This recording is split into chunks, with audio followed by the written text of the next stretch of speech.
Hello everyone, welcome back to the workshop. Beautiful sunny day here in Oxfordshire. I've been enjoying the sunshine. I've been outside and cut the grass, so that's another job ticked off the list. And yeah, back here in the workshop. This video is going to be on the Bantam again. We're going to do the primary side. We're going to do the Kickstarter, the clutch and primary chain, get all that back together. Hopefully get the cover back on and get the primary side finished off. So yeah, that's going to be the aim today. What have I been up to? All sorts of bits and pieces really. As you can see, the workshop is still completely jam-packed. I had a Suffolk lawnmower on the bench the last couple of weeks, changing the cylinder bearings and just doing some bits of maintenance. That's gone now, cleared away. So yeah, back on with the main event, which is the Bantam. Also, I made a video about my milling machine, about getting a new motor and a VFD. There's going to be a little bit more of that coming in the future. Probably, I won't do it in minutiae detail. I'll just kind of cover the bits and pieces and show you the end result. A couple of weeks ago, it was my birthday. I was 49. I know what you're thinking. Hiding it well. Thank you very much, appreciate that. And yeah, I decided I'd treat myself to a day out. I went to Stafford and went to the Classic Bike Show and Auto Jumble, and that was a great day out. I met Aid from AG Engineering whilst I was there. Just have a bit of my brew. And I also met Will from Coleman Customs, and I had an absolutely fantastic day. I spent pretty much the whole day walking around with Aid. We looked at bikes on display, we looked at all the auto jumble stands, and yeah, I got to experience his wealth of knowledge, picking parts out and just knowing what they were and what they were for, and it was a great day. Will was there. He was buying bits and pieces for the projects that he's working on, and we had a really good chat, the three of us together, and yeah, it's fantastic. It's great to meet the guys that you watch on YouTube and that you take inspiration from, and I had a great day. So thank you very much, fellas. I hope to see you again soon, and best of luck on your projects that you're working on. So that said and done, I guess we better get on with this primary side. So I'll get set up with the camera and we'll have a look at that.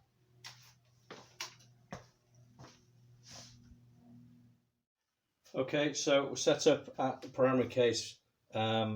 Hopefully you've got a decent view there. The only thing you can't see is the slot here where the return spring fits into the casing. But what I'll do is I'll move the camera a little bit later on so that you can see that detail. But this is probably the best view to watch this thing going in. It's quite tricky, so I'll warn you now, I probably won't get it in the first go, especially with the camera running, because that makes things 10 times harder. So first things first, this little steel disc goes in, and the job of that is to stop the return spring from chomping through the casing. And then we have the quadrant with a Kickstarter shaft fitted to it. That's just a press fit. You'll recall that I changed this shaft for a good second-hand one. It doesn't take much effort to press it in. I did it in the vise. So there you go. On the back of it, you've got two slots. It's sort of 3 and 9 o'clock. That can be quite confusing because you only need one of the slots and you have to get the right one. And the way I found to do it is to have the quadrant pointing at 3 o'clock, the return spring with the free end at sort of 11 o'clock, and then it almost, well, there you go, it's gone straight into it. So there you go. It's in the slot, 3 o'clock for the quadrant, and that's pointing up towards the 11 o'clock position. Now, it just wants to jump out of that slot all the time, so you've got to try and keep a bit of tension on it. And this is where, as I say, my hands are going to be completely in the way, I imagine. I do apologise. And I've got one finger underneath pushing the spring into the slot because it's a real pain. And what you've got to try and do is get a little bit of tension on the spring to start with. and then that kind of holds it in, and then we wind the spring anti-clockwise by turning the Kickstarter quadrant. It comes all the way around here, and then this little metal disc underneath. There we go, and it fits in like that. So we were lucky to get it on the first go. So as you can see, the steel disc is underneath. It's preventing the return spring from munching into the casing, and we've got plenty of tension on there. So I'm going to move the camera around now so that you can see the spring anchored into the slot in the casing, and that's how it's done, or at least that's how I do it.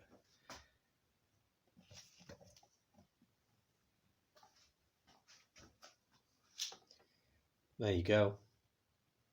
There's your spring anchored into the slot.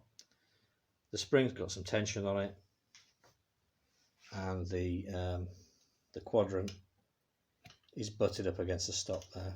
Let me just show you that detail. There we go. So that's the Kickstarter mechanism fitted. Okay. That didn't go too badly.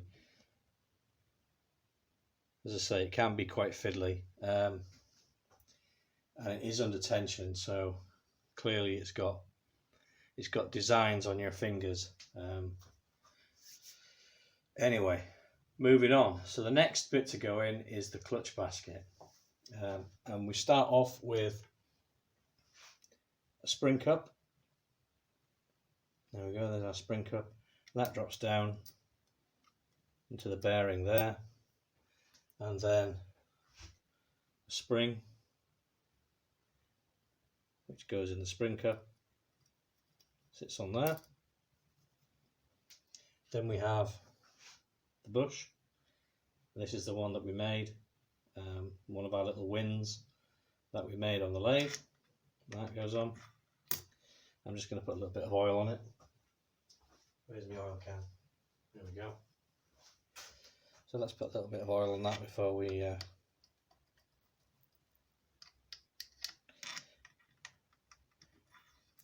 we go. We'll put a little bit of oil on this as well.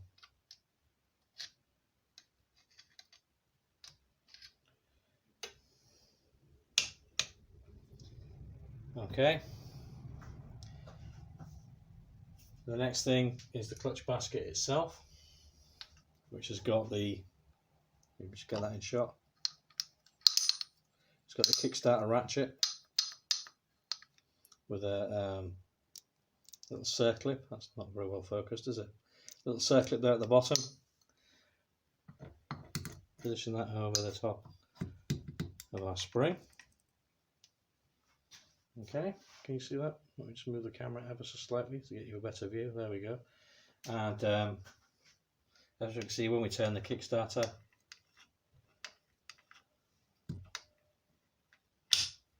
it turns the clutch basket. Okay. Next thing is a thrust washer. And those of you that watched my video when I was making the bush for the clutch, I was going to make a new thrust washer, but there's absolutely nothing wrong with this one, so I just decided that I'd reuse this one. Thrust washer goes in the middle like this, and then we have our clutch center, which splines on, and there's a little there you go, little step that fits into the center of the thrust washer. That's all held nice and central. The next thing is our washer, which goes on, and our spring washer. Then we have a nut.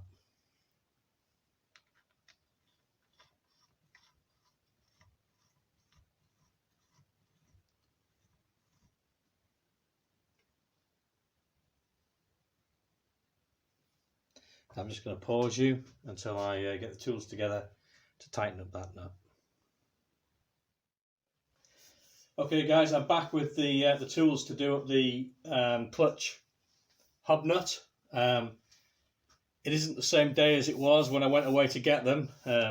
You're probably not very surprised to hear, with it being me, it's not even the same week. Yeah, I've been quite busy in the intervening period.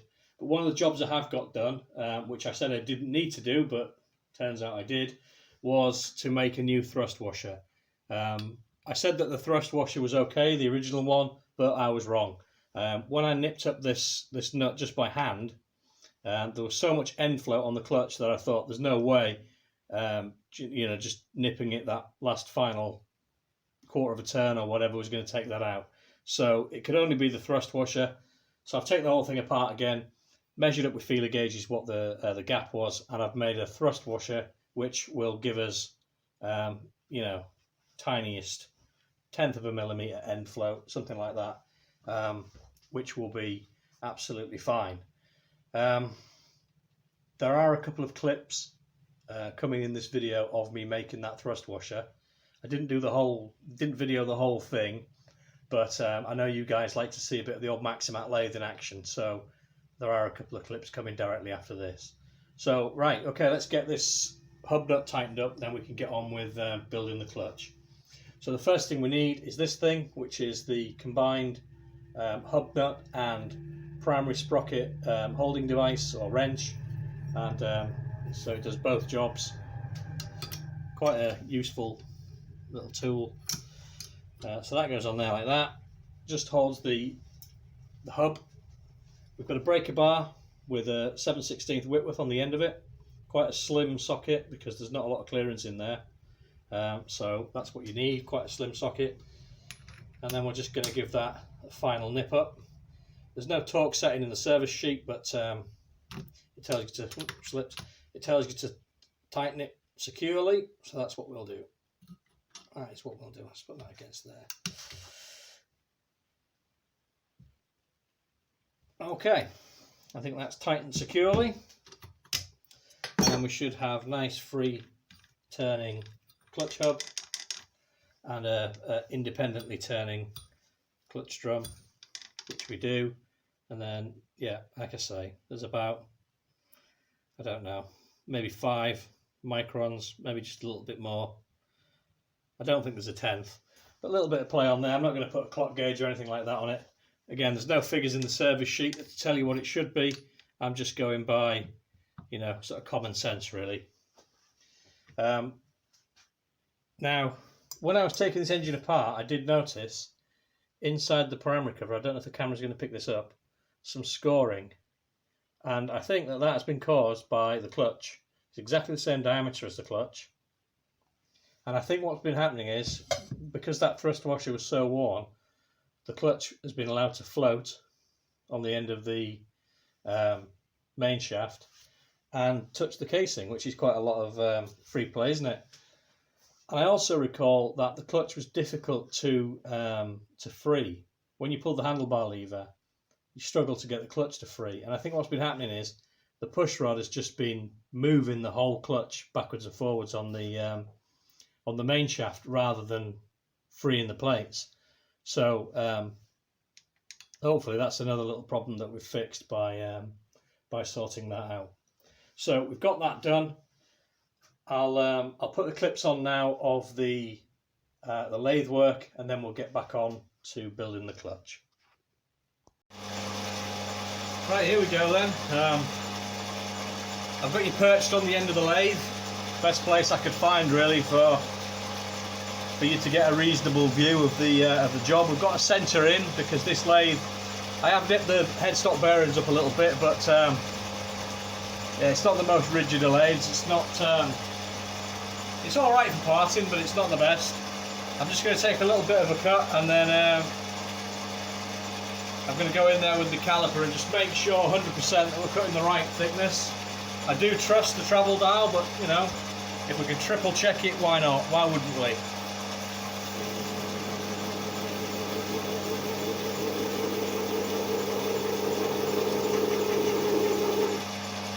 making a bit of a complaining noise. Hopefully we'll get through all right. I'm going to set my calipers to 2.2, which is the number we're looking for.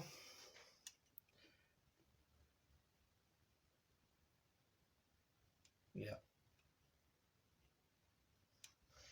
that seems all right to me.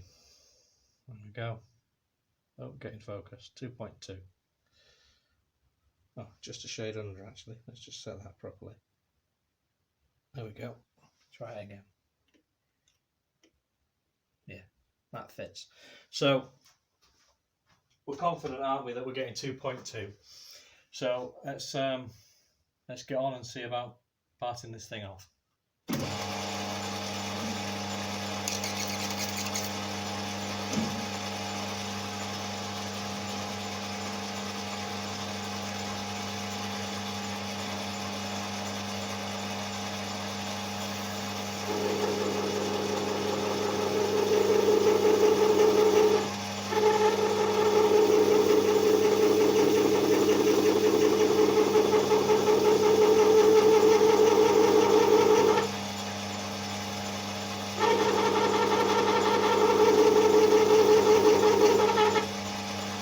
Doesn't like that, does it? Doesn't like that. Okay, everything that can be tightened or adjusted is tightened or adjusted, and we're running a little bit slower now, so we'll see how we get on.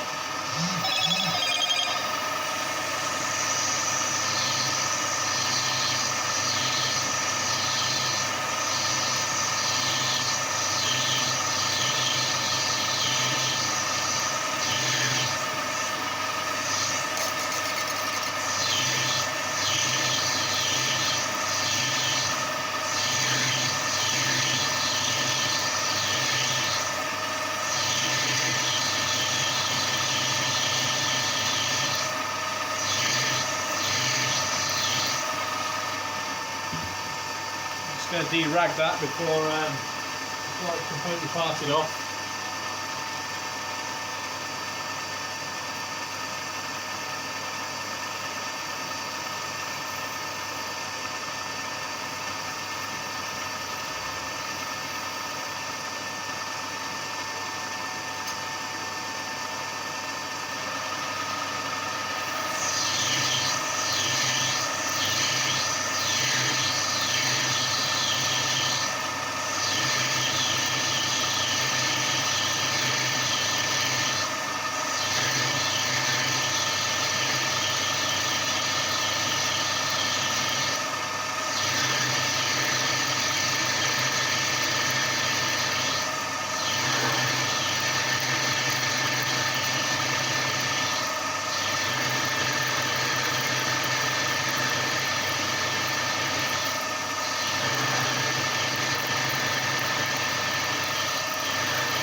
Can't quite see what's going on at the coal face.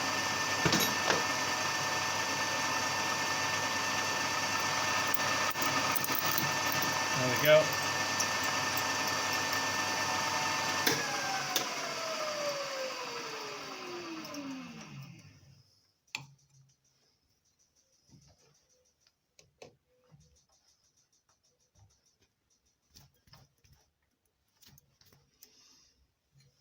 Okay. Need to break that. Oh, there it goes. What are we seeing? Are you seeing what I'm doing? Yeah, you are. There we have our thrust washer. Just needs a little bit of a deburr on the inner diameter there, and we should be good. Quite happy with that. But at least we've explored the capabilities of the machine a little bit as well. Yeah, success. Right, let's get back on with building this primary side. Okay, we're going to put the clutch together now. I'm just going to give it a bit of a wipe out in there, just to make sure there's no dust or bits of debris falling in. I don't think there has been, but just give it a wipe out. Make sure I don't leave leave any of the blue tissue in there either, because it's easy to do. Okay, so happy that that's nice and clean. There's a bit of discoloration in there. I don't know if you can see it very well. There was a little bit of rust in there from probably moisture getting in over the years, or perhaps the bike was left standing with not a lot of oil or no oil in it. Not entirely sure. But I've gone around it with a bit of Scotch-Brite and got most of it out. I don't think we need to go bananas. I don't think it's going to make any difference really. So that's that done. A little bit of prep work I've done. These drive slots can get a little bit hammered. You get indentations in the slots, and it just pays to clean them up with a file. Just take any burrs off. If they get really bad and they get really sort of indented, you can actually put them in the milling machine and just take a bit of a skim. It makes the slots a little bit wider, and you might get a little bit more rattle in your clutch, but not to the extent that would cause a problem. And you don't want these indentations. They're gonna give you a snatchy clutch, or they're gonna give you a clutch that doesn't want to free properly. So that's one thing that's worth doing, just deburring that area. And then the other thing is the drive tenons on the clutch plates, on the plain plates. Again, there's been a bit of surface rust. I've Scotch-Brited it. I didn't want to go bananas again because I don't want to take material off. But on the drive tenons, they get burred as well. And it's worth just taking the burrs off those, because again, they can stop your clutch from sitting together properly, and also they can get caught in the slots and give you issues with your clutch operation, which you don't want. So that's that little bit of prep work. I have had the new clutch plates soaking in some oil, so we'll get those out and we'll start building the clutch up. So here we go. These are new clutch plates. Just give them a quick wipe off, get some of the excessive oil off, and then we'll put the first clutch plate in. Just get a bit of what I was saying about that blue tissue. You've got to be careful with it. Okay, so there's our first clutch plate, and then it's getting everywhere, look. Okay, good. So it's just alternate the friction plates with the plain plates, like that. Get another one. Get oil all over my fingers. I've run out of gloves. I wouldn't normally be dipping my fingers in the oil. Having spent over 30 years in the engineering trade, and the first few years from being 16 years old, I had my hands in oil and all kinds of stuff, and over the years I've had issues with the skin on my hands and dermatitis and all that kind of stuff. So top tip, if you don't want that, wear the gloves.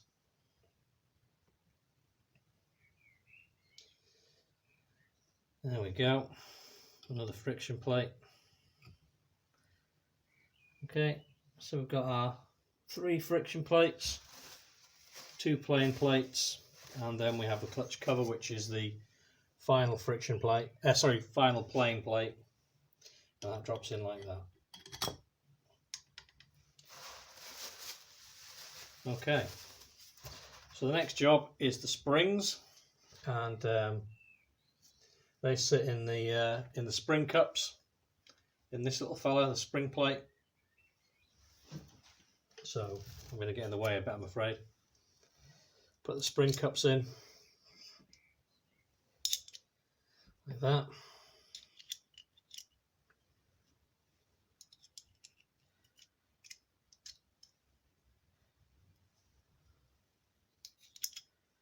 And then the springs.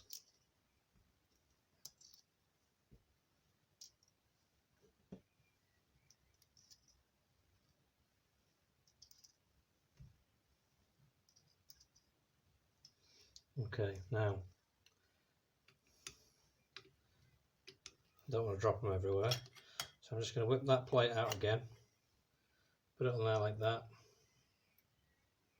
and then drop them in as a kind of a assembly, and hopefully it won't all fall out. There we go. Centralize that up a little bit, something like.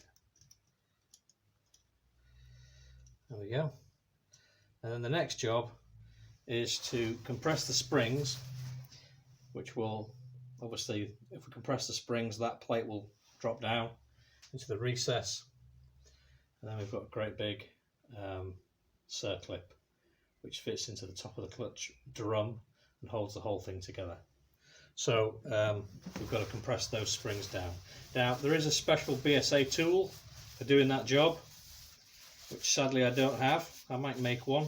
It depends how many bantams I think I'm going to be doing, but I haven't got one at the moment, so we're going to have to adapt and overcome a little bit. And then what I'm going to try and use is a piece of tube which fits nicely over the lip of the spring plate, and then I'm going to use my my bearing puller as a compressor, and we'll push that down into there. So let me get set up for that. Oh, you're not getting the greatest of views, are you? There you go, that's better. Yeah, so as I say, push down on that tube, compress all the springs, and then we'll try and get the circlip in. So let me get set up for that, and then we'll have a look.